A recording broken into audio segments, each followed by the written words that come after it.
everybody. That was really weird. Okay. Today is January 9th, and I thought I'd make a little bit of a different video today. Some of you guys, this will be your jam. Some of you guys, it will not. You probably won't watch it. But I really wanted to make this, and I thought it would have been a little bit of a different video.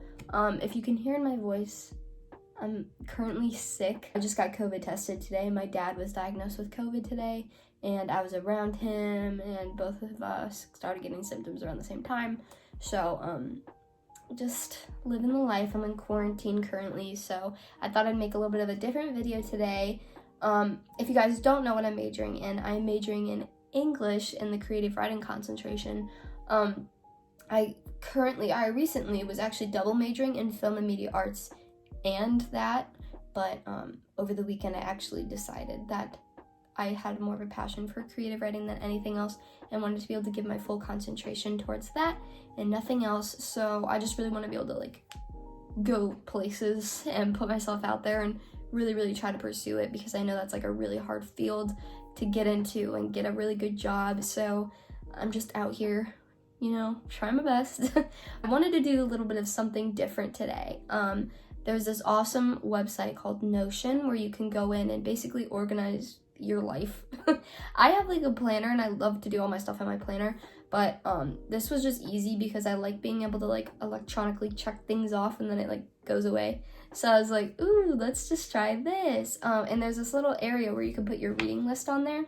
So I thought today, why not make a little 2021 reading list that I want to achieve and maybe see if my readers out there want to do it with me.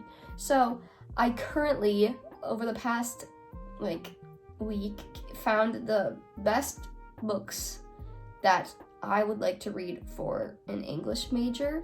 Now you might be watching this and be like, oh great, these are gonna be horrible, boring books. And you might by the title be like, oh, really, Allie? Why would you pick these ones?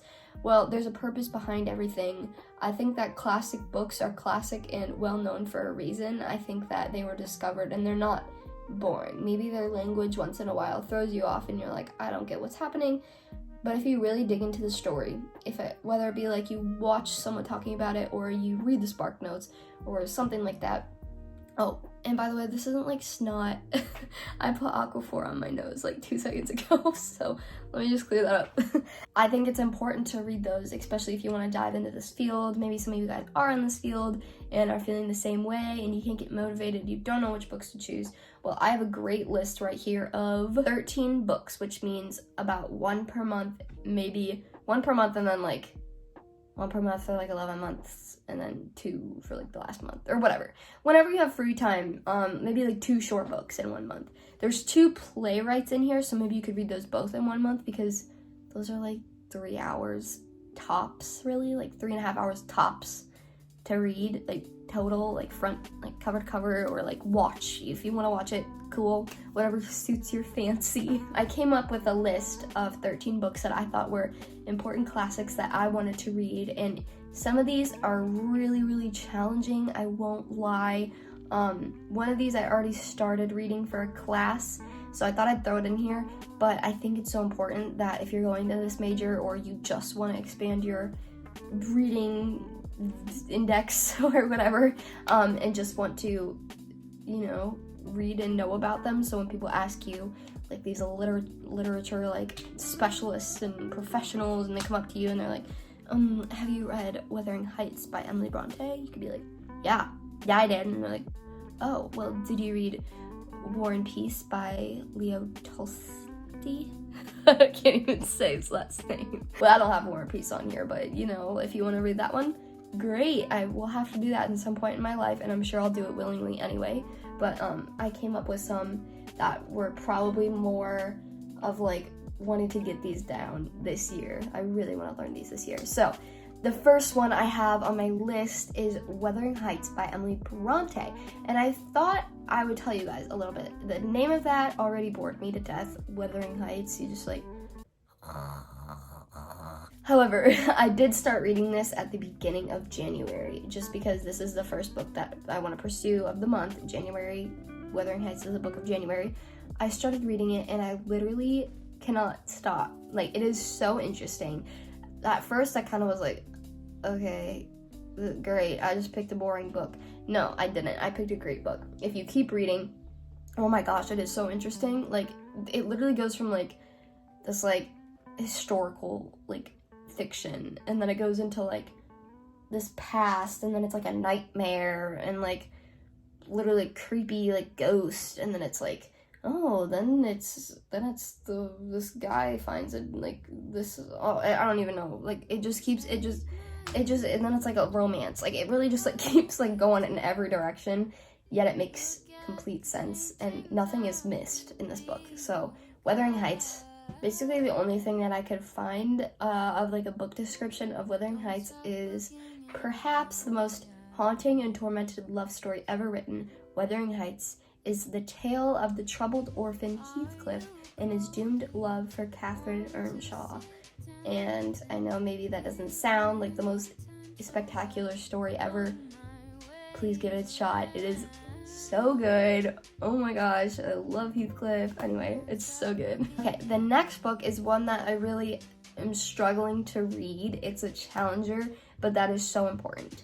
Challengers are important, and honestly, it is very refreshing. Like, I'm not, like, reading it, like mad and, like, bored. Like, I'm just, like, I literally, like, that's my face when I read it, because she's so brilliant, that it, like, literally blows me away, and I want to understand what she's saying, but I don't think that's really the point of this book. It is the stream of consciousness. It's like your thoughts, how your thoughts run. Like, you think about one thing for 1 second, and then all of a sudden you're distracted by another thought, and then that thought's distracted to go back to this thought, and then that thought's distracted by another thought, and blah, blah, blah. That is how this book is, basically. It has a plot, but it's, like, not really there, but it is there. It's, like, kind of, like, peeps in every once in a while. It's called To the Lighthouse, and this is by Virginia Woolf, and I'll read the description really quick so I don't get carried away by each description. But this one's for class that I'm reading right now, but I also wanted to read it for myself as well. I would do it anyway. A long time ago when we get books for class, I'd just read the Spark Notes and hope for the best. I actually want to read these books. So here's the description. To the Lighthouse is a 1927 novel by Virginia Woolf. The novel centers on the Ramsay family and their visits to the Isle of the Skye in Scotland between 1910 and 1920. The novel recalls childhood emotions and highlights adult relationships. The more that you really dig and analyze these passages and these pieces of work, I think it can be really insightful and help you with a lot, and I really want to understand everything she's saying. I don't think I'll ever get there, but it's interesting to try and totally worth a shot and worth your time to read. The next one is a playwright, so if you want to watch this, or maybe you have an audiobook, audiobooks help me so much. I've used audiobooks literally for everything. You can find them on YouTube. Like, classics basically are, like, all on YouTube. Like, you don't have to buy them usually. So this next one is by Shakespeare. I know it can be really tricky. I did read this last year, but I didn't really read it. I just kind of did Spark Notes because I was bored. But now that I am, like, so much, like, more interested in, like, uncovering, like, what people mean and everything, Shakespeare is totally someone that I'm so interested in learning about. So, King Lear is a tragedy written by William Shakespeare. It tells a tale of a king who bequeaths his power and land to two of his 3 daughters after they declare his love for him in a fawning and obsequious, wow, I've never seen that word before. Yeah, I'm an English major. Manner. His 3rd daughter gets nothing because she will not flatter him as her sisters had done. That doesn't really sound like a description. Sounds more like the beginning of it. But, it goes every which way. Characters brought in from everywhere, and they have their own plots and problems. And then it's like all the plots and problems come together to this tragedy. It's a tragedy, by the way. Shakespeare mainly wrote like these amazing tragedies. I don't know why I said mainly, because he wrote all kinds of things. Romeo and Juliet's like a great tragedy. I mean, not that there's like a great tragedy, but it's like a greatly written tragedy. Anyway, I don't really know where my thoughts are going. This next one is a playwright as well, and it is, oh my gosh, even if you don't really like to read, this one is so good to just start off with, because even if you like listen to the audio of it, the audio of the people, like, they play it so well that it's like captivating. It's like you feel like you're in the room with these people. Like, you feel like you're actually there. This is an amazing piece of work written by Lorraine Hansberry, called A Raisin in the Sun. It's so good. I'm currently in the process of like listening to it. I think I have like an hour left. It's amazing. It really like encaptures the struggle. But basically a description of it is: A Raisin in the Sun portrays a few weeks in the life of the Youngers, an African-American family living on the south side of Chicago in the 1950s. When the play opens, the Youngers are about to receive an insurance check for $10,000. This money comes from the deceased Mr. Younger's life insurance policy. That's all you really know, because you jump into like this part of the story that's not really the beginning. Like, you jump into this part of the story that's kind of like the middle of the beginning. So like, you don't really know exactly everything about their life that happened before this. You just know that they're getting a check, and they all have different ideas with the check. So it's really interesting though. So good. Recommend that one as well. As you can see, I still didn't get my camera fixed. Can't take it because I'm in quarantine, so hopefully soon, fingers crossed. Okay, the next book. So good, guys, so good. I love it. Like, maybe it might not be everyone's favorite. I love it so much. So this one's, I'm sure you've heard of this before. I actually remember saying it in one of my vlogs before, thinking like it was like something boring, like I was comparing it to something boring. Boy, I didn't know anything. This book is called Pride and Prejudice by Jane Austen. The title of that bored me to death as well and made me want to fall asleep. No. It is so interesting. So the description of it is: Pride and Prejudice follows the turbulent relationship between Elizabeth Bennet, the daughter of a country gentleman, and Fitzwilliam Darcy, a rich aristocratic landowner. They must overcome the titular sins, I cannot talk, holy crap, of Pride and Prejudice in order to fall in love and marry. So, oh gosh, it's so juicy. It's so juicy. It's like gossip. Like, you're literally watching like The Bachelor. It's so interesting. Now, I'm sure you've heard of this one, especially if you're a Friends fan. They literally have like an episode kind of like on it, but like not really, but like kind of. They just talk about it a lot and like the plot and everything along with The Shining. So maybe me saying that is like turning some wheels in your guys' heads who are Friends fans. But this book is Little Women by Louisa May Alcott. And Little Women, I have not read yet. I've not got into that book yet. It's actually my March book, I believe. But like, I could like change my mind and make it next. I don't really know. But basically the description is: the story follows the lives of 4 March sisters, Meg, Jo, Beth, and Amy, and their details their passage from childhood to womanhood. It is loosely based on the lives of the author and her 3 sisters. Basically, it's about 4 sisters, and it kind of relates to the author and her growing up. So, it's really, really, really interesting though. Like, from what I've heard, the plot summary and everything, not just the book description, but the plot summary and everything, and what other people have said about it, and like the movie, hearing back from the movie, they made a movie over it, looks really, really good. So I'm excited to read that one, and hope you guys read it too. Okay, this one I couldn't find like the most perfect, like, I have like a summary, but I can't really find like a book description for this one. Not really sure, but I'm just gonna read this. It's not really like insightful or anything, but this next book is, I'm sure you've heard of this too. Also, if you watched Friends, and maybe Wuthering Heights if you watched Friends too, you know about the episode where Rachel and Phoebe take a literature class together. This one's the next one, Jane Eyre, by Charlotte Bronte. That's Wuthering Heights, the author, Emily Bronte's sister, Charlotte.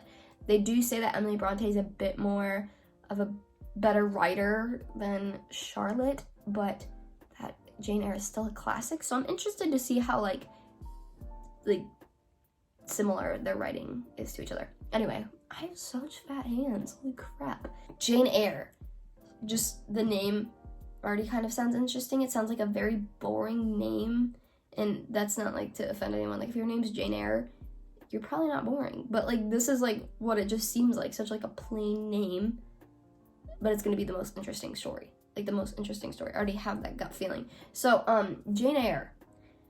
Novel by Charlotte Bronte, first published in 1847. Widely considered a classic, it gave new truthfulness to the Victorian novel with its realistic portrayal of the inner life of a woman, noting her struggles with her natural desires and social condition. I think this became a movie, so it would be kind of interesting to see the movie as well, maybe to see how closely it relates to that, or maybe to see if you're interested in spending your time reading the book at all, if you want to watch the movie.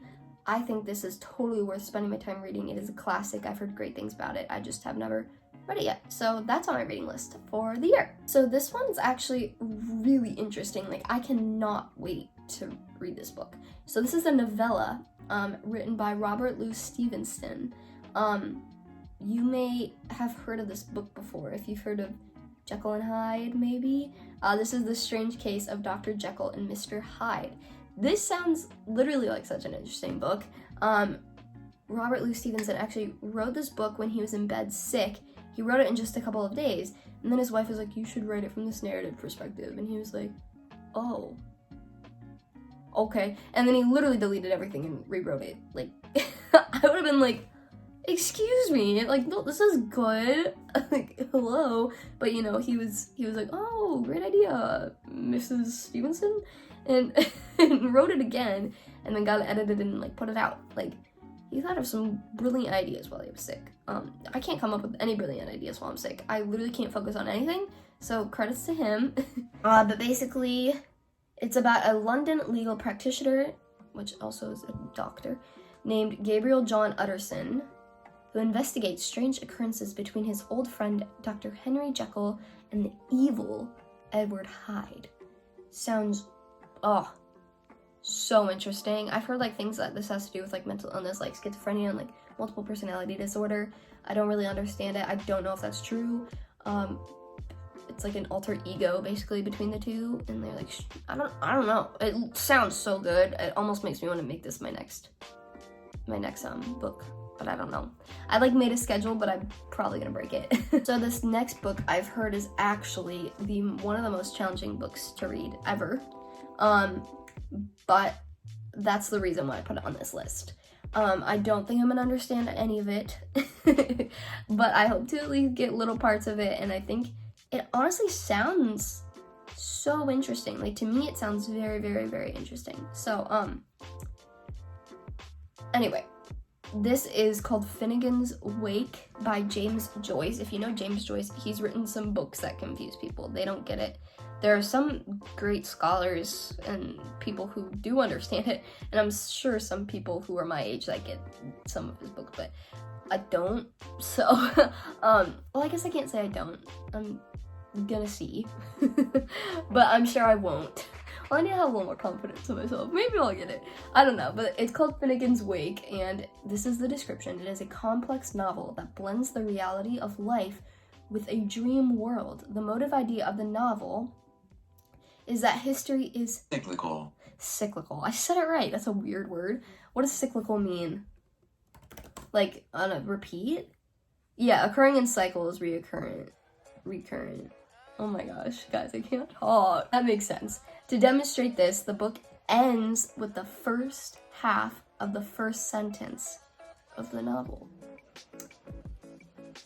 This is gonna confuse me quite a bit, but I'm so interested to see what this is like. Okay, the next book that is actually my next month's book to read, we'll see, because now I'm like being so intrigued, like reading these descriptions over, like which ones I want to do next. But this is on my plan. This also maybe you've heard in Friends. I'm addicted to Friends, so I remember everything in Friends. I'm just saying, like, quiz me and I'll win. Anyway, this is written by Charles Dickens. That's probably a familiar name to you guys, maybe. I would assume so, but I don't want to assume for everyone. And this is A Tale of Two Cities. That might be a little, like, some of you guys might have had to read this in high school or maybe in college. I don't know, but basically, the description, my throat hurts so bad from talking, guys. I'm so sorry, I'm gonna keep swallowing. The novel tells the story of the French doctor Manette, and his 18-year-long imprisonment in the Bastille in Paris and is released to live in London with his daughter Lucy, whom he's never met. The story is set against the conditions that led up to the French Revolution and the Reign of Terror. Okay, the next book sounds every bit of interesting to me as Pride and Prejudice and guys. This book is called Emma, and this is by Jane Austen as well, who's so brilliant, and I really can't wait to read it. Emma is the fourth novel by her, and it revolves around Emma Woodhouse, a precious young woman whose misplaced confidence in her matchmaking abilities occasions several romantic misadventures. That just sounds like fun and like with a comedic tone, and like it's gonna make you laugh and be like, oh, Emma, like silly Emma. I don't know. It sounds interesting to me. I really want to read it, and I don't know when it's placed, but I believe there's also a movie for this. So if you're ever interested, if you're more interested in movies and books, maybe watch the movie, see what the movie's like. I don't know. I'm gonna read the book and then maybe watch the movie, because the book always ends up being better than the movie. Like, literally, you can't disagree. Maybe you don't like to read, but the book is always better than the movie. Just saying. The next book sounds so good. This is by H.G. Wells, which is The Invisible Man.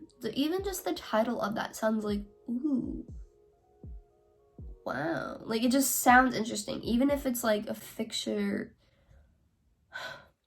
guys help me. Even if it's like a figurative way of saying invisible, even if it doesn't mean actually invisible, it like intrigues you. That like title, just like, what does it mean? What, invisible man? What do you mean invisible man? It just pulls you in. So the description of Invisible Man is, the narrator is a nameless young black man who moves in a 20th century United States where reality is surreal, and who can survive only through pretense, because the people he encounters see only my surroundings, themselves, or figments of their imagination. He is effectively invisible. Ooh. It sounds very interesting. The last book on this list, which I think most of you guys have probably heard of before, or seen the movies or shows or whatnot. Okay, this one's like, why is it so hard to find a book description? Usually I can just pull it up and it like comes up. I don't really know why it's not letting me find one.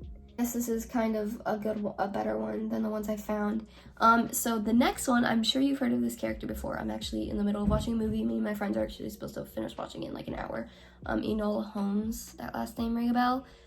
Sherlock Holmes. It's The Adventure of Sherlock Holmes by Arthur Conan Doyle. Sounds very interesting, right? If you guys have heard of Sherlock Holmes before, he's basically a detective. So here's the description. Sherlock Holmes is a private detective who has keen powers of observation. He lives at, wow, they give you the address, 22 1B Baker Street in London. Ooh. He notices things that others simply don't, and then he draws accurate conclusions about what he sees. He experiences strong mood swings, plays the violin, and is a master of deductive reasoning. Well, guys, you guys want to see a detective with strong mood swings who plays the violin? Read The Adventure of Sherlock Holmes. Just kidding, guys. It's not what it's all about, clearly. But another interesting one that you just won't be able to put your book down because you want to see if he cracks the code and what happened and all his detective lifestyle fun times. I hope you guys enjoyed this video. Those are my 13 books that I'm planning on reading in the year of 2020.